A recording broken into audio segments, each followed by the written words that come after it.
See this one. It is called empty set. Empty set is represented by two ways, either with the help of braces or either with the help of a symbol phi.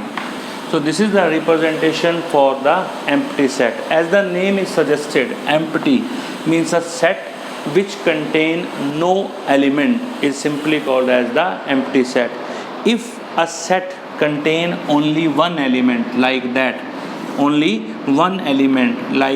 maybe 1 or maybe 0, any element is lies in a set, then such type of set is called as the singleton set. It is called as the singleton set. But if an element is not present in the set, then such type of set is called as the empty set.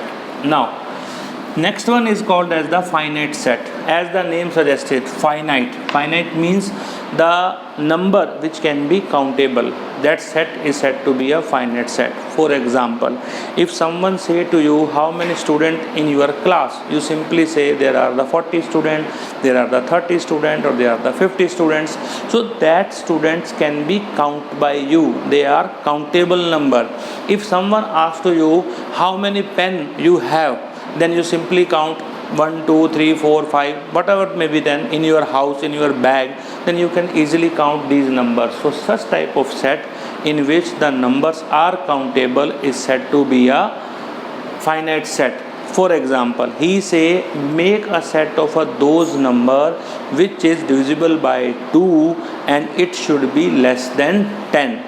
Set of those number which is divisible by 2 and it should be less than 10. The first number and it belongs to whole numbers. Then the first number is 0, then 2, then 4, then 6 and then 8. After that no number will be adjusted because he say less than 10 belongs to whole number and it should be even number. 0, 2, 4, 6, 8 all are the even number and I can count easily 1, 2, 3, 4 and 5. So this set is called as the finite set. So whenever he say construct a finite set or check whether the set is finite or not, in that situation remember, if the number of elements of a set is easily counted by us, then such type of set is called as the finite set. In reverse, it is called infinite set. Infinite set means the set in which the number of elements are not countable. So such type of set is called as the infinite set. He simply say write a set of a prime numbers. So we can start prime number from 2, it is 3, then 5, then 7, then 11, then 13 and so on, because no boundation is given to us from up to which value we can go. So such type of set is called as the infinite set. So infinite sets are those sets which cannot be counted by the numbers, then such type of set is called as the infinite set. And finite set are those in which the number of elements can be counted. Now see this one, it is called as the equal set. We have given the two different set and what we check, see this one with the help of example 1, 2 and 3. These are the element of set A, and there is another element set that is called B having the element 1, 2, 2, 3 and 3. If you see there are only 3 elements and if you see there are 5 elements. If you see the quantity of element, then we can say these are not equal set. But in case of equal set, we never go with the quantity. We go with the value of elements. Now see, 1 is present here. Yes, 1 is present here in both. 2 present here, 2 is present here, 3 is present here, 3 is present here. Anything extra present here? Yes, in this group 2 and 3 are extra present, but 2 and 3 are already counted.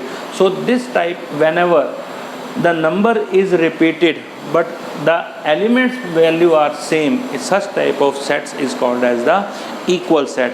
Now see the another example. If set A having element 1, 2 and 3 and set B having the element 1, 2, 2, 3 and 4. Now see, in both the situation if you observe, 1 is present here, 1 is present here, 2 is here, 2 is here, 3 is here, 3 is here. But one extra element 4 is present here, but that 4 is not belongs to this group. So this can never be the equal set. In case of equal sets, the element in the first group must be same in the element in the second group. Maybe it is repeated 2 times or 3 times, it doesn't matter. But remember, all the element of group A belongs to the all the element of group B. Now, let us discuss about the subset. As the name is suggested, subset. Sub means a part of it, a part of a set. For example, a set A is given to you having element 1, 2 and 3. Set B is given to you having element 1, 2, 3 and 4. Then definitely, see, all the element of group A, 1, 2 and 3 belongs to the group B, but B is also contain some extra element. So it means A is the smaller than B and all the element of A contain in the B. Then such type of set is called as subset. Then A is a subset of B. If we take the example, for example, A is 1, 2 and 3 and B is a set having 1 and 2. In that case, all the element of B is belongs to A and A having extra element. So in this case, B is a subset of A. So it is a symbol of subset. If a set is equals to subset and also equals to set, then such type of set is called as the supersets. Now, after subset, there is a one important thing that is called intervals. Normally, interval can be defined in 4 different manner. Number 1, this is called your open interval. This is called your closed interval. This is called your semi-open. And this is called your semi-closed. These 4 intervals are given to you. What is the meaning of this interval?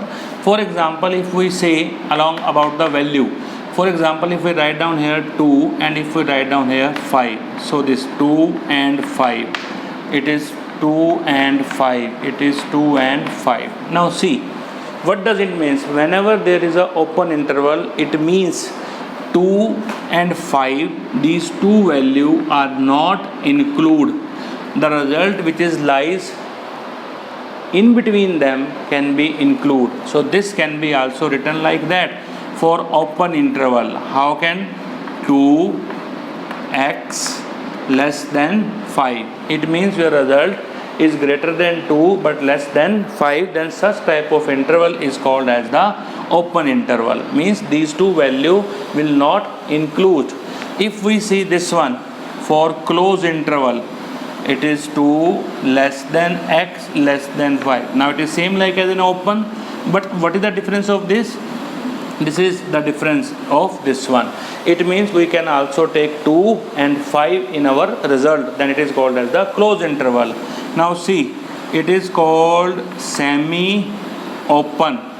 2 less than x equals to 5. Now see this one. 2 is not include but 5 is include. This is called as the semi-open. And last is the semi-closed. It is 2 less than x less than 5. It means 2 is include and but 5 is not include. So this type of interval having a name open, closed, semi-open and semi-closed. Now last one is the power set. In case of power set, it depends upon the number of element. So the simple formula of power set is equals to 2 to power n, where n indicate number of elements in a set. That will tell us about the power set. For example, if we have 3 element 1, 2 and 3, then how many power set of A, P of A? The simple formula is 2 to power 3, that is equals to 8. Or you can break it like that: 1 single element, 2, then 3, then 1 and 2, then 1 and 3, then 1, 2 and 3, and last one is 5, and one more is 2 and 3. 1, 2, 3, 4, 5, 6, 7, 8 and 9. Remember that 5 is always a subset of every set. Even then 5 is a subset of its